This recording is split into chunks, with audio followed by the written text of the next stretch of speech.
Hello students, SS education में आप सभी का स्वागत है। तो हम लोग पिछले वीडियो में कुछ भूगोल के क्वेश्चन को देखे थे। जैसे भूगोल के फर्स्ट चैप्टर संसाधन एवं विकास हम लोग पढ़े थे। उसके बाद संसाधन एवं विकास पढ़ने के बाद आज हम लोग संसाधन नियोजन देखेंगे। हमने पिछले वीडियो में बता दिया है संसाधन किसे कहते हैं। तो संसाधन किसे कहते हैं तथा संसाधन को एक चार्ट के माध्यम से और पॉइंटली हम लोग देख चुके हैं। संसाधन के पार्टों को और उनका अध्ययन भी कर चुके। आज हम लोग संसाधन नियोजन के बारे में पढ़ते हैं। तो चलिए संसाधन नियोजन के बारे में पढ़ने से पहले जान ले कि संसाधन नियोजन होता क्या है।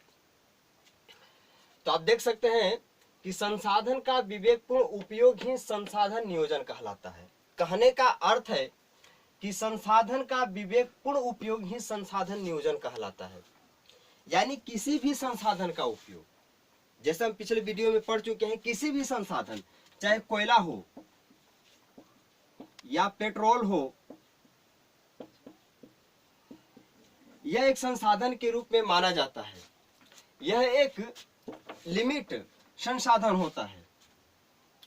लिमिट संसाधन होने के वजह से हम लोग ऐसा कह सकते हैं कि यदि इस कोयले और पेट्रोल का उपयोग अपने जीवन में यदि सही तरीके से न करे, अपने ज्ञान के माध्यम से न करे, अपनी जो आवश्यकता है उस आवश्यकता को देखते हुए अगर हम आराम से इसका प्रयोग करते हैं, तब उसे हम संसाधन नियोजन कहते हैं।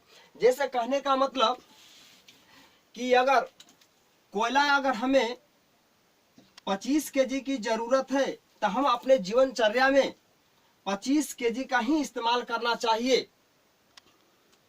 अगर 24 केजी से काम अगर चल जाए तो 24 केजी ही कोयला को हम संसाधन के रूप में प्रयोग करके अपने जीवन में काम उसका चला सकते हैं। तो इस तरीके से जो बचत होती है, जो संसाधन की जो बचत हो, उसे से ज्यादा हम यह कह सकते हैं कि संसाधन को बचा करके रखें, विवेकपूर्ण उसका प्रयोग करें। उस परिस्थिति को, उस उपयोग को हम संसाधन नियोजन के नाम से जाना जाता है। नंबर 2 है विवेकपूर्ण दोहन हेतु सर्वमान्य रणनीति तैयार करना। संसाधन नियोजन की प्रथम प्राथमिकता है। यदि आप संसाधन का प्रयोग कर रहे हैं तो बस अपनी जरूरतों को पूरा करने के लिए संसाधन का प्रयोग करें, तथा कभी भी इसका प्रयोग करते समय अपने संज्ञानशीलता, अपने विवेक से उसका प्रयोग करें। और इसका दोहन का अर्थ होता है कटाव। कभी भी इसका दोहन और कटाव कर रहे हैं, जब आपकी आवश्यकता की जरूरत है तो उसको हम निकासी करते हैं, कटाव करते हैं, दोहन करते हैं। तो एक रणनीति के माध्यम से कटाव उसकी होनी चाहिए, तभी आपके आने वाले भविष्य में यह संसाधन यदि बच करके रहेगा तो आपके भविष्य के लिए काम आ सकता है। तो यह आपकी प्रथम प्राथमिकता है कि संसाधन को जितना हो सके हम बचा करके रखें।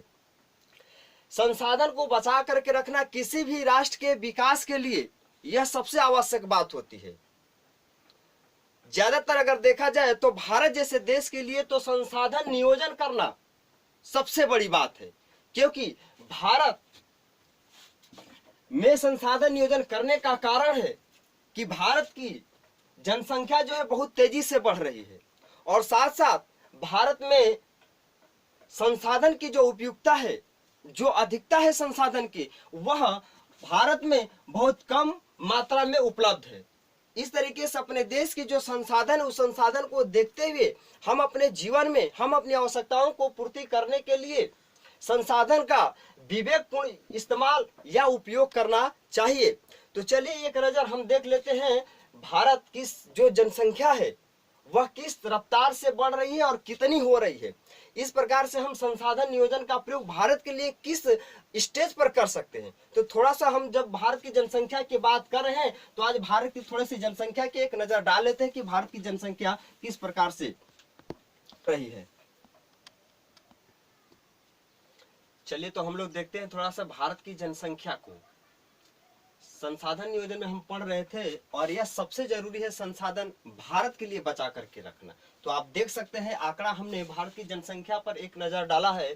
नंबर 1 जो पॉइंट हमने लिखा है, द करेंट पॉपुलेशन, जो वर्तमान में भारत की करंट पॉपुलेशन ऑफ इंडिया, जो भारत में वर्तमान में जो पॉपुलेशन है भारत की, आप देख सकते हैं 1378270651, इतनी जनसंख्या जो है यह भारत की है। नंबर पॉइंट 2 है, India population is equivalent to, यानी कि पूरे विश्व में इसका 17.7% इसकी जो जनसंख्या है। वही तीसरा है, India ranks numbers 2 in the list of countries, अगर पूरे कंट्रीज में देखा जाए, पूरे विश्व में अगर देखा जाए तो जनसंख्या के मामले में भारत दूसरे नंबर पे आता है।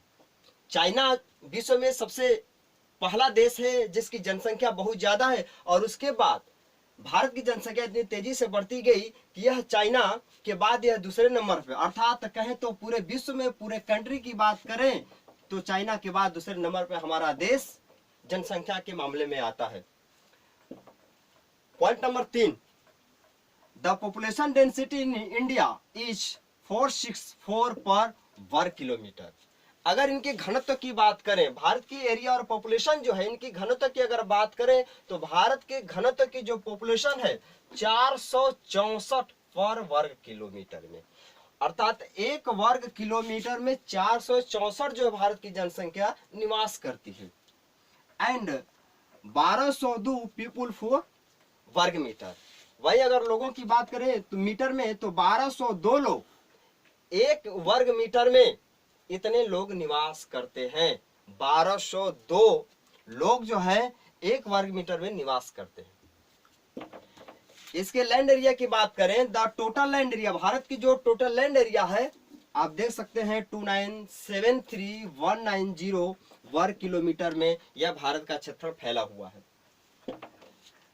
35.0% of the population is urban. पूरी जनसंख्या की अगर बात करें तो शहर में निवास करने वाली जो जनसंख्या है, जो अर्बन में रहने वाली जनसंख्या है, वह 48309860 पीपुल्स है, और यह आंकड़ा 2020 का है। आप यह आंकड़ा देख सकते हैं, यह आंकड़ा 16 मई, यह आंकड़ा जो करंट पॉपुलेशन है इंडिया की, यह है 16 मई 2020 के आंकड़ा, जो इस प्रकार है जनसंख्या। तो आप इस डाटा को देख सकते हैं, इस डाटा को आप नोट डाउन भी कर सकते हैं, कॉलम कॉपी लेकर के आप इसे नोट डाउन भी कर सकते हैं। भारत की जनसंख्या को हमने एक नजर में रख लिया है। तो चलिए हम लोग संसाधन की बात कर रहे थे, संसाधन नियोजन की बात कर रहे हैं।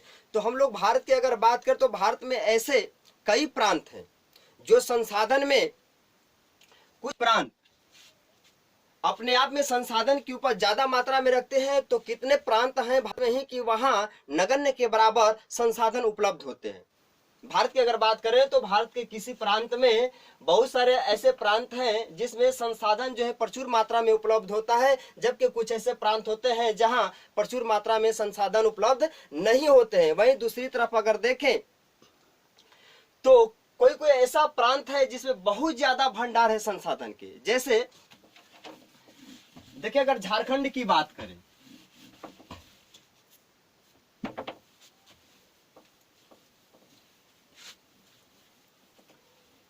संसाधन में प्रचुर मात्रा में देखें तो झारखंड,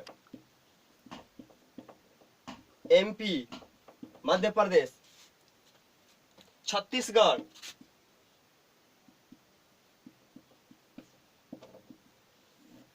इन राज्यों में अगर देखा जाए तो कोयले के उत्पादन में यह जो राज्य है कोयले के उत्पादन में सर्वोपरि माना जाता है। वही अगर अपने बिहार की बात करें तो बिहार में भी पायराइट्स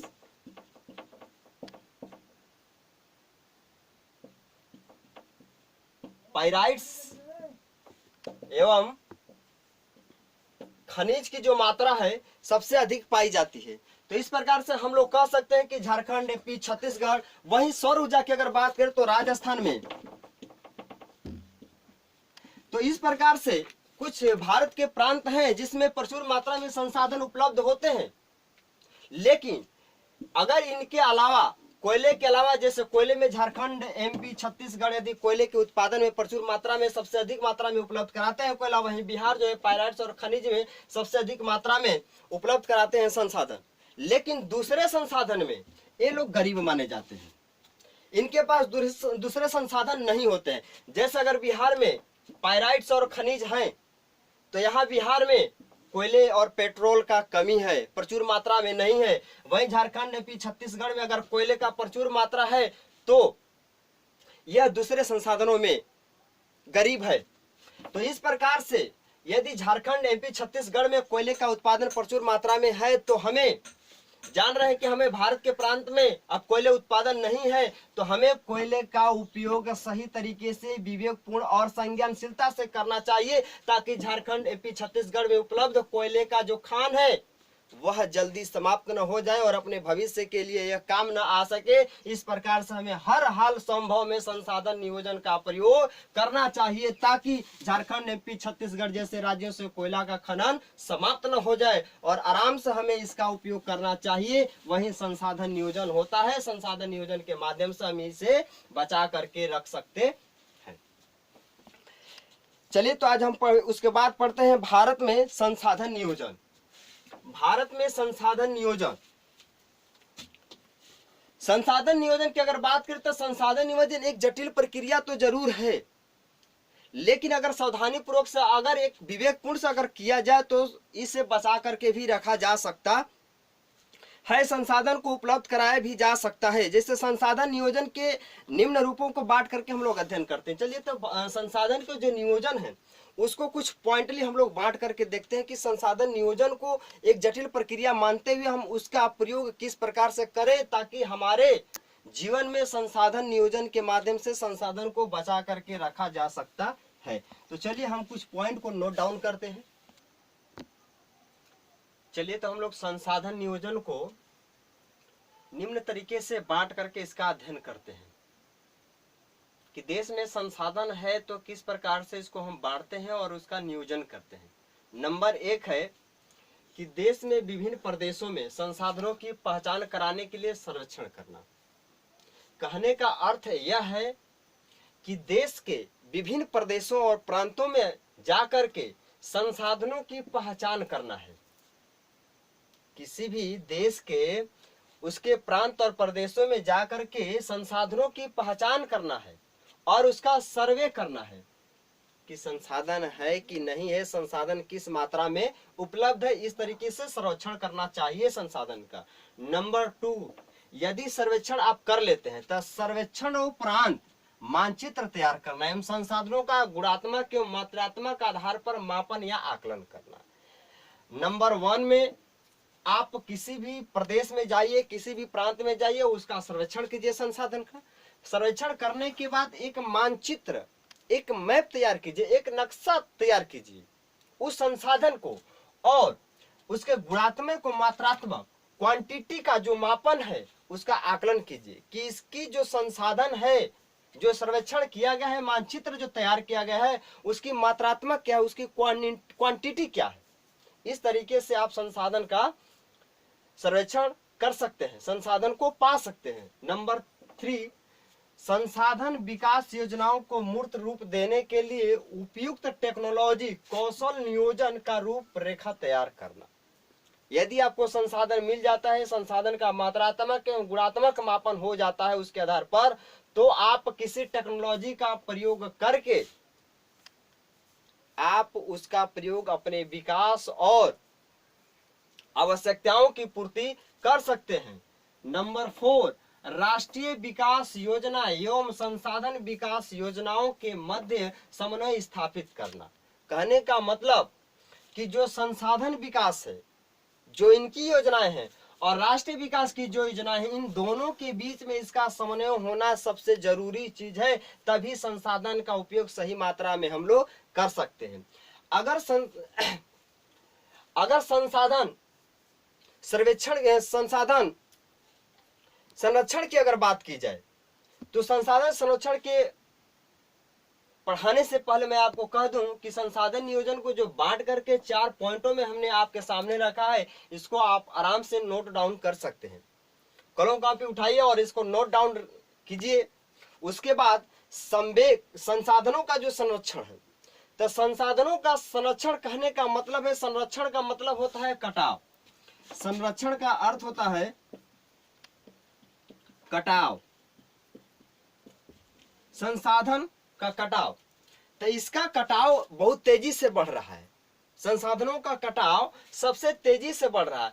इस पर हमारे प्राचीन काल से ही जो समाज सुधार थे, चिंतक थे, कुछ नेताओं थे, उनके ऊपर यह एक विषय का चिंता का विषय बना हुआ था कि किस प्रकार से इस संसाधन को संरक्षण किया जाए, संसाधन को कटाव से रोका जाए, इसके दोहन को रोका जाए।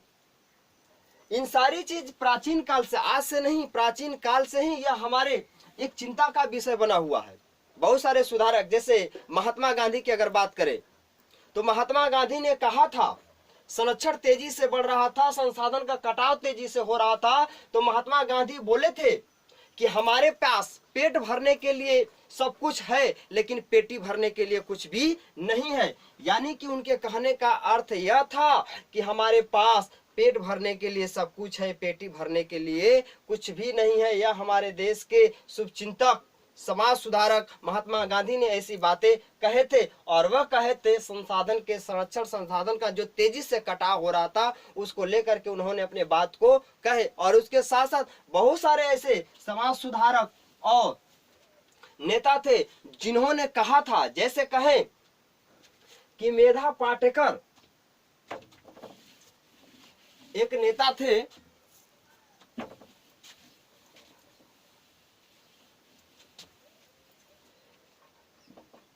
मेधा पाटेकर।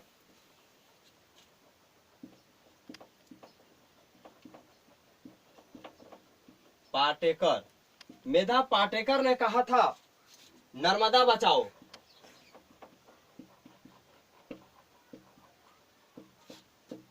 नर्मदा बचाओ अभियान। मेधा पाटेकर ने नर्मदा बचाओ अभियान शुरू किया था। और यह नर्मदा बचाओ अभियान जो था, संसाधन को रोकने के लिए, संसाधन का दोहन को रोकने के लिए, संसाधन की जो तेजी से कटाव हो रहा था, उस कटाव को रोकने के लिए मेधा पाटेकर ने नर्मदा बचाओ अभियान शुरू किया था। उसके माध्यम से, नर्मदा बचाओ अभियान के माध्यम से हम संसाधन का जो संरक्षण, संसाधन का जो कटाव है, उसको हम आसानी से रोका जा सकता है। वहीं अन्य जो सुधारक थे, सुंदरलाल बहुगुणा, सुंदरलाल बहुगुणा, इन्होंने चिपको आंदोलन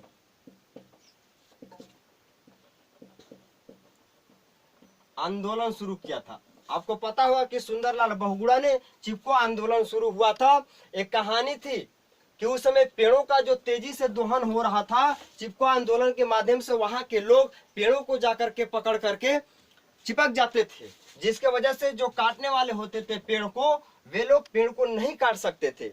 वहीं अन्य सुधारक हैं संदीप पांडे।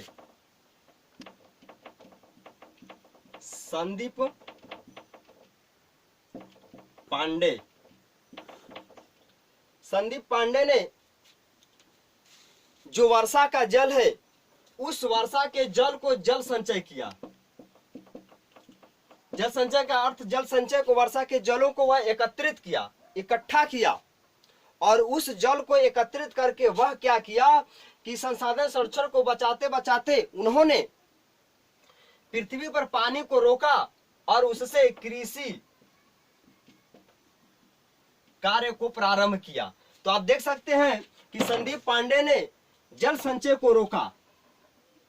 जब जल की अधिकता ज्यादा हुई,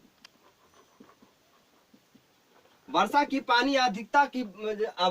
जल जो थी जब अधिकता हुई, तो उस जल को एक गड्ढे के माध्यम से, एक तालाब के माध्यम से उन्होंने इस जल को रोका। इस जल को नुकसान नहीं होने दिया, बहने नहीं दिया, और इसी जल को रोक करके वह क्या किया, कृषि कार्य के लिए उपयोग करना शुरू कर दिया। तो इस तरीके से हम लोग संसाधन संरक्षण को रोक सकते हैं। किसी प्रकार से हम लोग संरक्षण को रोकना जरूरी है। तभी संसाधन नियोजन बन सकता है। यदि हम लोग ऐसा नहीं करेंगे तो किसी किसी प्रांत में काफी मात्रा में जो संसाधन उपलब्ध हैं वह यदि तुरंत समाप्त हो जाते हैं तो हमें आने वाली पीढ़ी में, आने वाले भविष्य में संसाधन का उपयोग आसानी से हम लोग नहीं कर सकते हैं। यदि संसाधन नहीं होगा तो हम अपनी आवश्यकताओं की पूर्ति नहीं कर सकते हैं, हमारी आवश्यकता अधूरी हो जाएगी और यह एक राष्ट्र के विकास के लिए सबसे बड़ा चिंता का विषय बन सकता है। इसलिए उस चिंता से उबरने के लिए हमें संसाधन का उपयोग सही तरीके से करना चाहिए, विवेकपूर्ण तरीके से करना चाहिए। तो चलिए हम तरफ अगर देखें तो संसाधन नियोजन, संसाधन संरक्षण के लिए, संसाधन संरक्षण के लिए, संसाधन की कटाव के लिए सबसे बड़ा जिम्मेदार जो है, महात्मा गांधी ने बताए थे कि सबसे बड़ा जो संसाधन का संरक्षण हो रहा है, सबसे बड़ा चीज है टेक्नोलॉजी का प्रयोग। टेक्नोलॉजी क्या मतलब कहें, मशीन का प्रयोग। मशीन का प्रयोग का ये लोग विरोध किए, महात्मा गांधी ने मशीन का प्रयोग को विरोध किए। इसलिए विरोध किए कि मशीन के प्रयोग को विरोध करते हुए उन्होंने यह बताया कि संसाधन संरक्षण के लिए मशीन का प्रयोग करना सबसे अभिशाप है। जैसे अगर कहें कि यदि हम अपने हाथों से कुछ काम कर रहे हैं तो वह अपनी आवश्यकता भर ही काम करेंगे। यदि उसमें जिस वस्तु में अगर मशीन का प्रयोग कर दिए तो हर हाल में मशीन जो है वह कुछ न कुछ संसाधनों का दोहन करेगी और नुकसान करेगी। वह आवश्यकता से ज्यादा इसका खनन करेगी। यह संसाधन समाप्त होगा, संसाधन की कमी होगी। इसलिए उन्होंने मशीन का प्रयोग करने के लिए उसका विरोध किया कि संसाधन पर मशीन का प्रयोग न करें, संसाधन पर मशीन का प्रयोग करने से वह नुकसान होता है। तो इन्होंने, महात्मा गांधी ने संसाधन संरक्षण के लिए संसाधन कटाव का सबसे बड़ा जिम्मेदार मशीन को माना। और साथ ही साथ वैसे लोगों को भी महात्मा गांधी ने कहा कि जो लोग स्वार्थी हैं, जो लोग स्वार्थी हैं, जैसे कि आज यदि कोयला की बात करें तो यह एक संसाधन है। यदि लोग को यह पता चल जाए अगर उनको 26 केजी की जरूरत है तो जब कोयला के खाने मिल जाते हैं तो कुछ ऐसे लोग स्वार्थी होते हैं कि उनको क्या करते हैं कि 26 केजी से उनकी जरूरत पूरा हो जाती है, उस जगह पर उन्होंने इनसे ज्यादा मात्रा में कोयले का उत्पादन कर लेते हैं, जिसके वजह से कोयला कि जो भविष्य है यहाँ से नष्ट हो सकती है और आने वाले भविष्य में इन स्वार्थी लोगों से यह कोयला या पेट्रोलियम या कोई भी संसाधन इन स्वार्थी लोगों से समाप्त हो सकता है। तो महात्मा गांधी ने कहा था कुछ ऐसे लोग भी स्वार्थी हैं जिससे संसाधन को नष्ट किया जा सकता है और उससे नष्ट हो सकता है और आने वाले भविष्य में हम संसाधन का उपयोग सही मात्रा में नहीं कर सकते। इससे बचने के लिए हमें मशीन का प्रयोग नहीं करना चाहिए। कुछ लोग को स्वार्थी नहीं बनना चाहिए। अपनी केवल आवश्यकता है और उसी आवश्यकता को आराम से पूरा करना चाहिए और उस संसाधन को भविष्य के लिए बचा करके रखना चाहिए। विवेकपूर्ण संज्ञानशीलता से उसका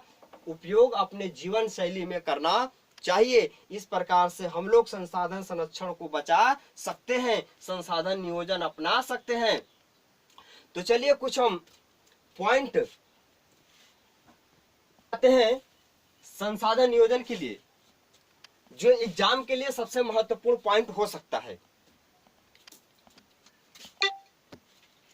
चलिए देखते हैं संसाधन के संरक्षण हेतु अंतर्राष्ट्रीय स्तर पर सम्मेलन।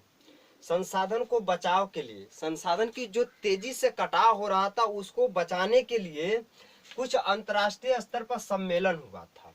जैसे 1968 ईस्वी में क्लब ऑफ रोम वकालत की थी। सबसे पहले संसाधन संरक्षण की अगर बात करें तो संसाधन संरक्षण के लिए, संसाधन के कटाव को बचाने के लिए, इसके दोहन को रोकने के लिए सबसे पहले क्लब ऑफ रोम ने संसाधन के संरक्षण हेतु वकालत किया था 1968 ईस्वी में। 1974 ईस्वी में सुमशेर की पुस्तक थी स्मॉल इज ब्यूटीफुल। उसके बाद 1974 ईस्वी में संसाधन के संरक्षण को रोकने के लिए कटाव या दोहन को रोकने के लिए सुमशेर की एक पुस्तक थी 1974 में, जिस किताब का नाम था small is beautiful. Small is beautiful में संसाधन के संरक्षण के रोकथाम के लिए उपाय अपनाए गए थे। वहीं एक ब्रॉटलैंड आयोग था, बॉटलैंड आयोग था, वह 1987 ईस्वी में, वह भी संसाधन के संरक्षण हेतु, वह 1987 ईस्वी में उस पर बॉटलैंड आयोग द्वारा इसके संरक्षण को रोकने के लिए उन्होंने एक आयोग स्थापित किया था। तो कुछ मेमोरल फैक्ट्स हैं, स्मरणीय कुछ तथ्य हैं, आप एग्जाम पॉइंट में इसे याद कर सकते हैं और इसे नोट डाउन कर सकते हैं। एग्जाम में पूछ सकता है कि क्लब ऑफ रोम ने कब संसाधन संरक्षण के लिए वकालत किया, तो आपका आंसर बनेगा 1968। स्मॉल इज ब्यूटीफुल के लेखक कौन है, तो सुमशेर हैं। कब लिखे थे, तो 1974 ईस्वी में लिखे थे। ब्रॉटलैंड आयोग था कब स्थापित किया गया था, तो 1987 में। इस तरीके से फैक्ट है, आप नोट डाउन करके याद कर सकते हैं। चलिए कुछ मेमोरल फैक्ट्स हैं। जैसे प्रथम है, यह संसाधन संरक्षण के लिए ही काम किया गया था। प्रथम पृथ्वी सम्मेलन की अगर बात करें, पृथ्वी की कटाव और दोहन को रोकने के लिए पृथ्वी सम्मेलन किया गया था, और यह सम्मेलन जो हुआ था 3 से 14 जून तक हुआ था 1992 ईस्वी में, जो यह रियो डी जेनेरो के द्वारा किया गया था। और इस प्रथम पृथ्वी सम्मेलन में 178 प्रतिनिधियों ने भाग लिया। तो कई तरीके से प्रथम पृथ्वी सम्मेलन में क्वेश्चन आ सकता है कि प्रथम पृथ्वी सम्मेलन कब हुआ था, तो आपका आंसर बनेगा ही किसने किया था, आपका आंसर बनेगा ही। और इसमें प्रथम पृथ्वी सम्मेलन में कितने देशों ने भाग लिया था, तो 178 प्रतिनिधियों ने भाग लिया था। तो इस तरीके से क्वेश्चन आपको आ सकते हैं। नंबर 2 है, द्वितीय पृथ्वी सम्मेलन कब हुआ था, तो द्वितीय पृथ्वी सम्मेलन हुआ था 23 से लेकर के 27 जून 1997 ईस्वी में, और यह कहाँ हुआ था, तो न्यूयॉर्क में हुआ था। तृतीय पृथ्वी जो सम्मेलन हुआ था वह 26 अगस्त से लेकर के 4 सितंबर तक हुआ था, और कब हुआ था, 2002 ईस्वी में। कहा हुआ था, जोहान्सबर्ग में हुआ था। इस तृतीय पृथ्वी सम्मेलन में कुल 2000 प्रतिनिधियों ने भाग लिया था। इस प्रकार से एक सबसे महत्वपूर्ण क्वेश्चन आ सकता है कि पर्यावरण दिवस कब मनाया जाता है। पर्यावरण दिवस कब मनाया जाता है, यह पूछा हुआ क्वेश्चन है। तो पर्यावरण दिवस 5 जून को मनाया जाता है। इस प्रकार से हम लोग संसाधन नियोजन और संसाधन के संरक्षण के पाठ को आज हम लोग समाप्त करते हैं। और इसके बाद हमने जो संसाधन के बारे में पिछले वीडियो में हम लोग देख चुके हैं, संसाधन के बारे में, संसाधन कितने प्रकार के, तो संसाधन किसे कहते हैं, तो उस संसाधन के वीडियो को आप इसी वीडियो के नीचे लिंक में जाकर के देख सकते हैं। उस वीडियो को उस लिंक में डाल दिया जाएगा। तो चलिए आज हम लोग बस यहीं तक संसाधन नियोजन तक पढ़ते हैं, संसाधन नियोजन को आज समाप्त करते हैं। कल हम अगले नेक्स्ट वीडियो में प्राकृतिक संसाधन के बारे में पढ़ेंगे। एक चीज आपको बता दें कि यदि हमारी वीडियो यदि आपको अच्छा लगे तो कमेंट, सब्सक्राइब, शेयर करना न भूलें। सब्सक्राइब करने से आपको यह फायदा रहेगा कि कोई भी वीडियो अपलोड होगा सबसे पहले आपके पास नोटिफिकेशन पहुंच जाएगा।